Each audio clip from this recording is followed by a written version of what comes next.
चरणों में मैं शीश झुकाकर सादत प्रणाम करता हूँ। और इस सभागार में मौजूद हमारे सभी पूज्य संत एवं साध्वी, सबसे पहले मैं उस ऊर्जा को नमन करता हूँ जो स्वामी आशुतोष जी महाराज के आशीर्वाद के रूप में हमारे चारों तरफ विद्यमान है।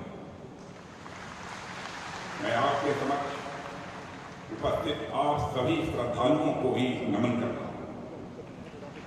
मैं दिव्य ज्योति जागृत संस्थान के प्रति अपना आभार प्रकट करना चाहता हूँ। इस संस्थान में मुझे आमंत्रित कर उन्होंने मेरे ऊपर बहुत बड़ी कृपा की है। गुरु पूर्णिमा सनातन संस्कृत का एक बहुत ही महत्वपूर्ण अंग है। हम लोग बचपन से ही गुरु पूर्णिमा को एक महोत्सव के रूप में देखते आ रहे हैं, लेकिन जो मनोरम दृश्य आज प्रत्यक्ष मैं अपनी आंखों से यहाँ देख रहा हूँ, जो आंखों को सुकून दे रहा है और साथ ही साथ मेरे हृदय को यह शांति भी दे रहा है। और मैं कह सकता हूँ यह दृश्य अपने में अद्भुत है। साथियों, आज मैं आपके समक्ष भारत के रक्षा मंत्री के रूप में नहीं आया हूँ, बल्कि मैं देश के एक नागरिक के रूप में आप सबके समक्ष में उपस्थित हूँ। परम पूज्य आशुतोष जी महाराज के प्रति हृदय में एक श्रद्धा लेकर और उनको नमन करने के लिए मैं यहाँ पर आया हूँ।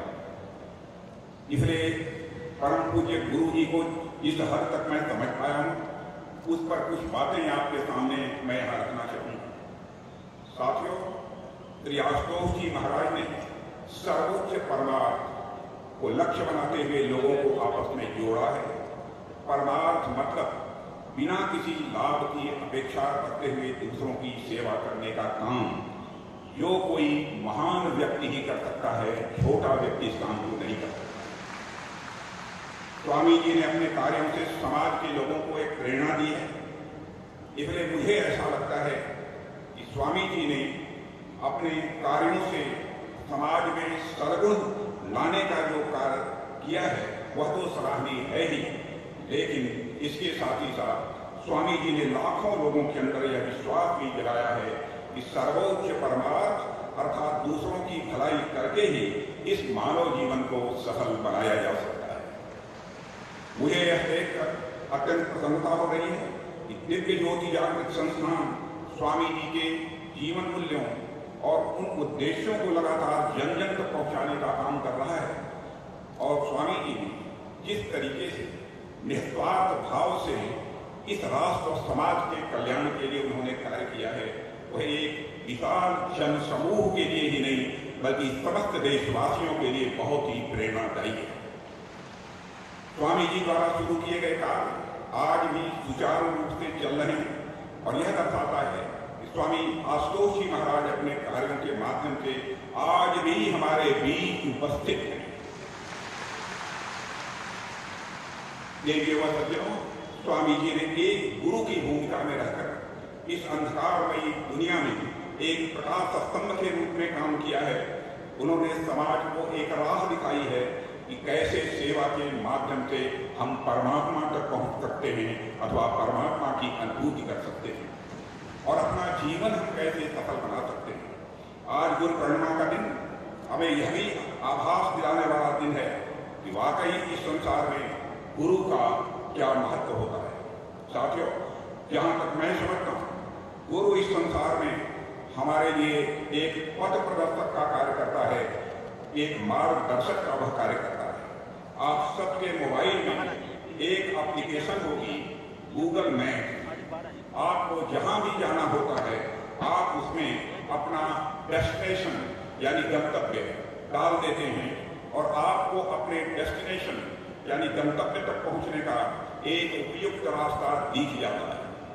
जाहिर सी बात है, यदि आपको रास्ते की जानकारी नहीं है तो भी आप अपने डेस्टिनेशन पर बिना गूगल मैप्स के यूज के भी पहुंच सकते हैं, लेकिन हो सकता है आपको अधिक समय लग जाए, रास्ता आपके लिए और भी मुश्किल हो जाए।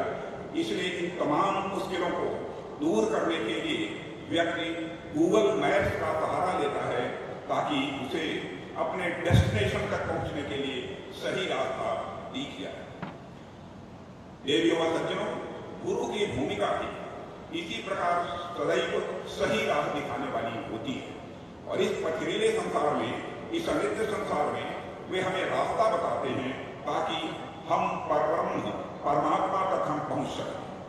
सही मायने में गुरु इस आत्मा को उस परमात्मा से जोड़ने के लिए एक ब्रिज के रूप में काम करते हैं। गुरु हमें संसार के इस भाव सागर से निकालकर उस परम सत्ता तक पहुंचाने का काम करते हैं और सबसे महत्वपूर्ण, गुरु हमें हमारे धर्म का ज्ञान कराते हैं। गुरु हमें अपने धर्म का पालन करना भी सिखाते हैं।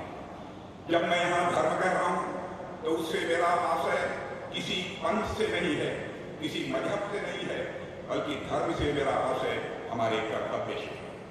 और धर्म हमारे जीवन के सभी पड़ावों और सभी भूमिकाओं में यह आवश्यक होता है। हमें अपने व्यक्तिगत और सार्वजनिक दोनों ही प्रकार के जीवन में धर्म का पालन करना होता है।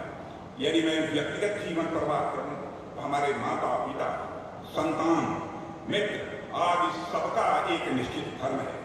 एक माता पिता का यह धर्म होता है वे अपनी संतान का उचित तरीके से पालन पोषण करें, उसे अच्छी शिक्षा उपलब्ध कराएं और उसके अंदर अच्छे मूल्यों का समावेश करें।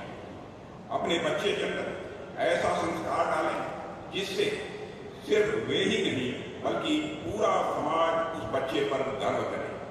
देवियों व सज्जनों, माता पिता की ही भांति संतान का भी धर्म होता है कि वह अपने माता पिता की आज्ञा का पालन करें। माता पिता को इस धरती पर ईश्वर का रूप मानकर उनकी सेवा करें। हमारे समाज में भी श्रवण कुमार को सिर्फ इसलिए याद किया जाता है क्योंकि उन्होंने स्वयं से ऊपर अपने माता पिता को रखा था।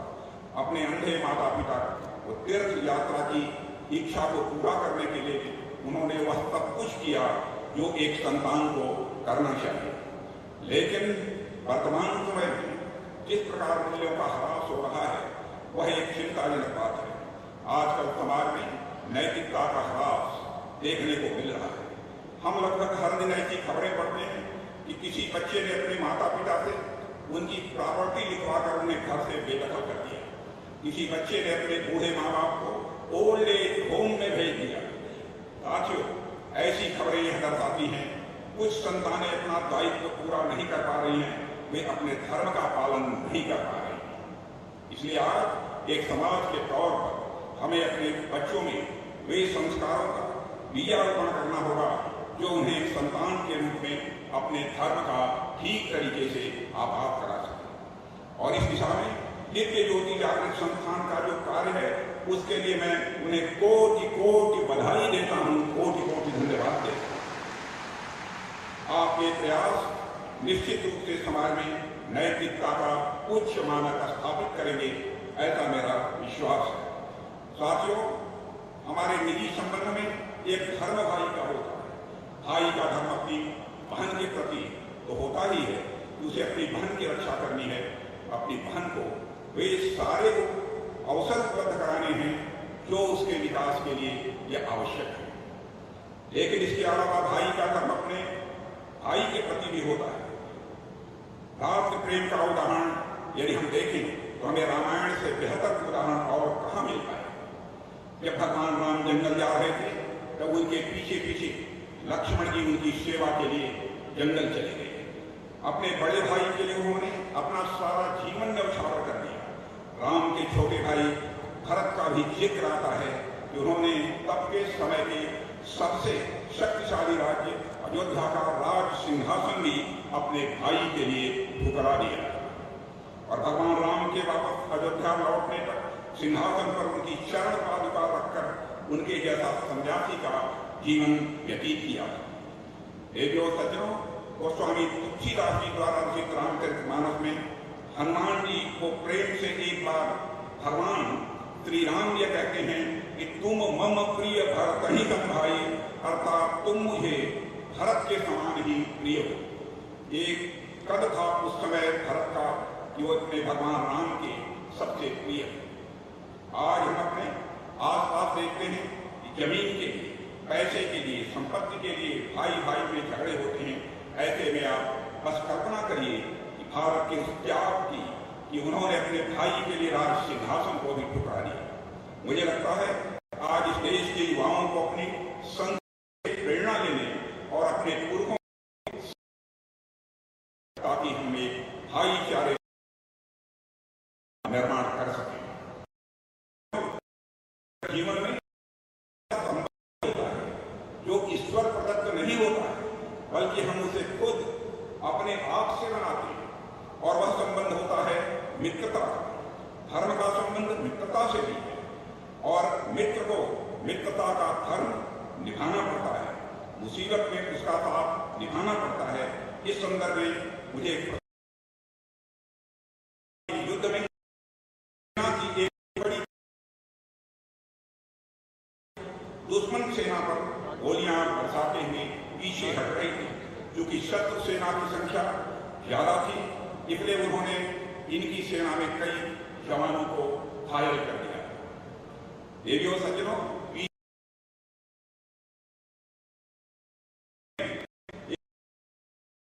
और वह बाकी पीछे छूट गया। जब उसके मित्र ने यह दृश्य देखा तो उसने अपने घायल मित्र के पास जाकर उसे बचाने, वह सैनिक इतना घायल हो चुका है कि अब वह बचेगा नहीं, इसलिए उसको बचाने के चक्कर में तुम अपनी जिंदगी को दांव पर मत लगाओ, कम से कम अपनी जान तो बचा लो। लेकिन उस सैनिक ने अपने कमांडर को किसी तरह कन्विंस किया और अपने घायल दोस्त को बचाने के लिए निकल गया।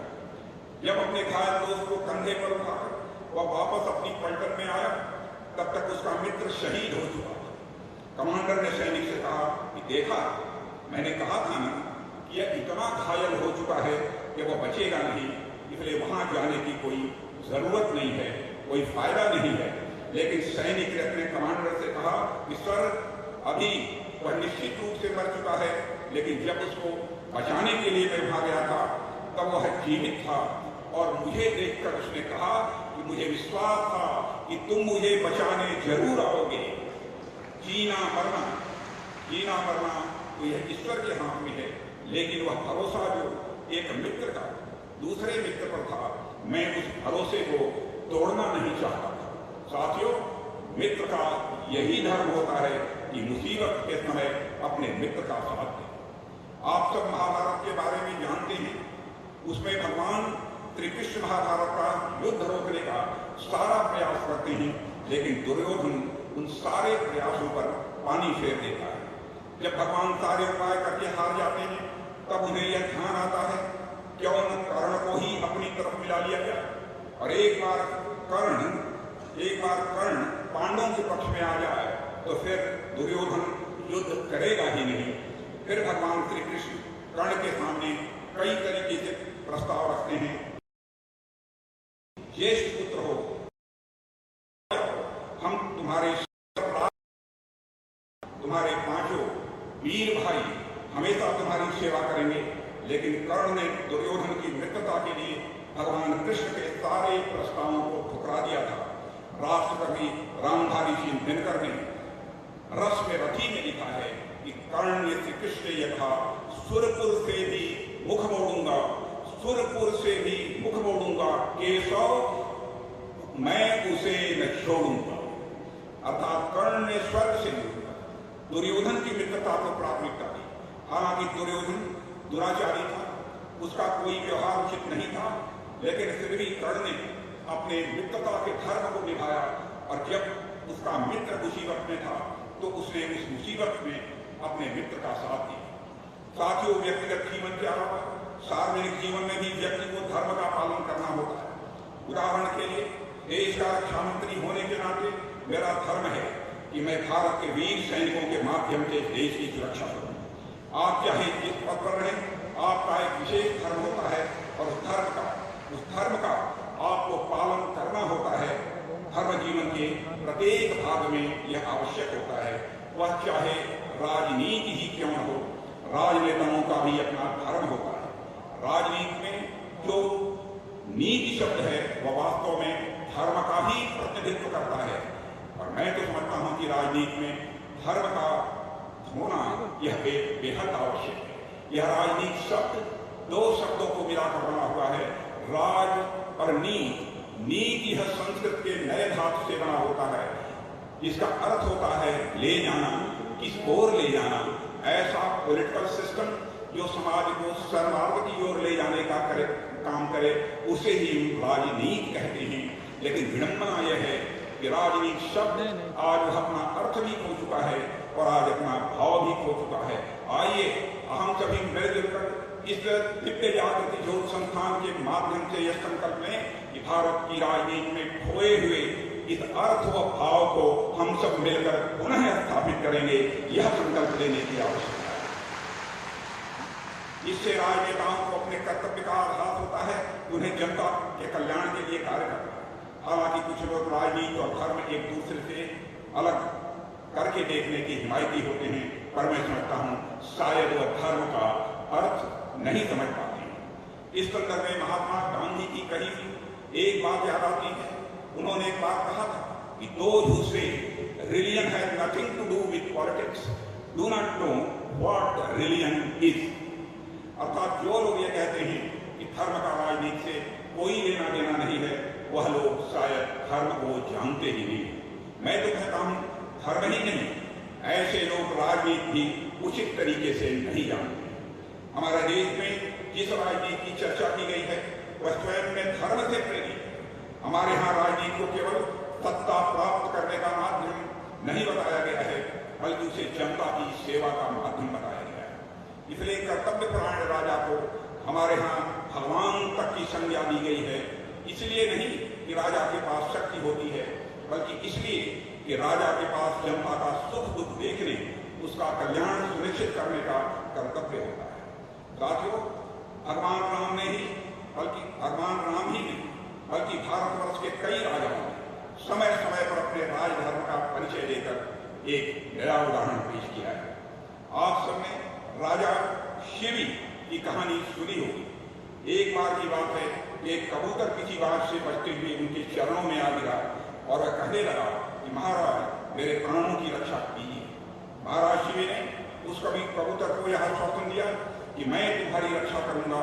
तभी उस कबूतर के शिकार को खोज में बाज भी अपने उनके पास आ गए। अब चूंकि महाराज शिवी कबूतर की प्राण की रक्षा का व्रत ले चुके थे, इसलिए वह कबूतर को छोड़ तो नहीं सकते थे, लेकिन वह शरण में आए हुए बाज के साथ अन्याय भी नहीं कर सकते थे, क्योंकि यह प्रकृति का नियम है कि घोड़ा घास से दोस्ती कर लेगा तो खाएगा क्या, कबूतर या बाज का भोजन था। और यही कारण है, और बाज भी महाराज शिवी की प्रजा के समान था, वह उस बाज को भी भूखा नहीं रख सकते थे। और इसीलिए अपने शरीर से महाराजा शिवी ने कबूतर के वजन के बराबर मांस का टुकड़ा निकालकर उस बाज को दे दिया। देवी और सज्जनों, जैसा कि मैंने अभी जिक्र किया, एक राजा का सबसे बड़ा धर्म होता है अपने प्रजा की हितों की रक्षा करना। एक राजा का यह भी कर्तव्य होता है कि वह समाज के आखिरी छोर पर खड़े व्यक्ति के उद्धार के लिए वह काम करे।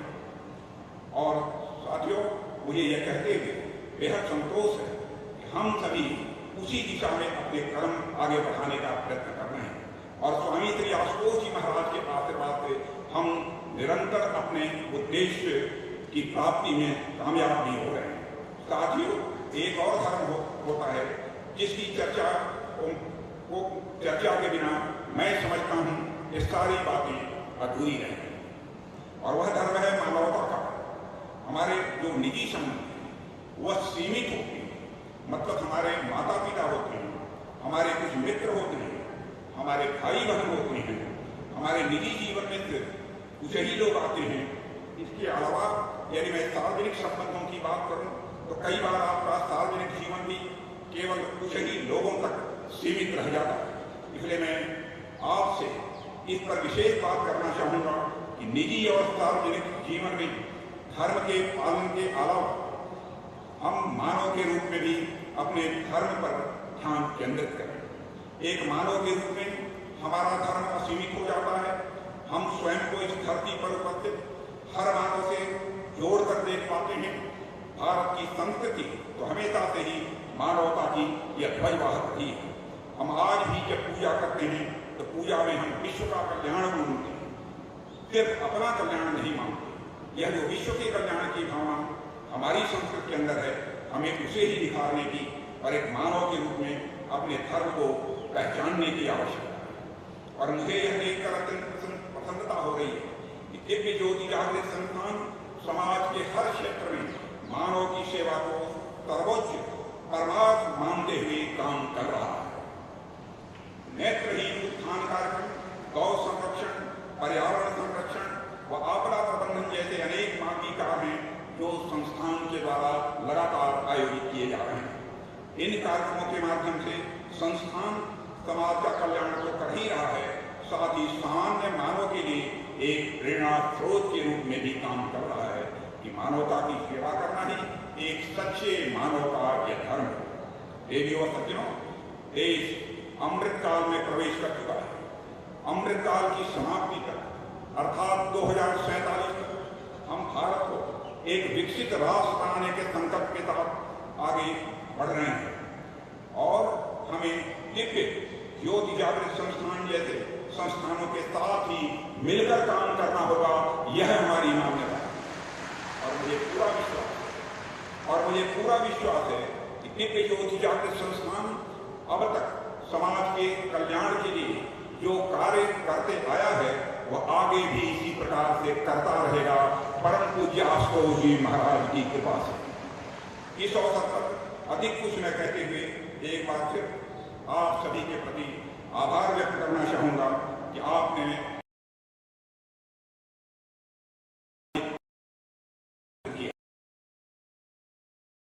अपनी बात को महाराज के आशीर्वाद से उसी प्रकार काम करते रहेंगे जब तक हमारा राष्ट्र ऐसा राष्ट्र है जो विकसित तो हो ही और ज्ञान सारे विश्व का नेतृत्व कर सके। इन ऐसे राष्ट्र का निर्माण करना चाहते हैं। इन्हीं शब्दों के साथ पुनः एक बार महाराज आशुतोष जी महाराज, परम पूज्य आशुतोष जी महाराज के चरणों में शीश झुकाकर नमन करते हुए और आप सभी श्रद्धालुओं के समक्ष भी शीश झुकाकर नमन करते हुए अपना निवेदन समाप्त करता हूँ। आप सबको बहुत बहुत धन्यवाद।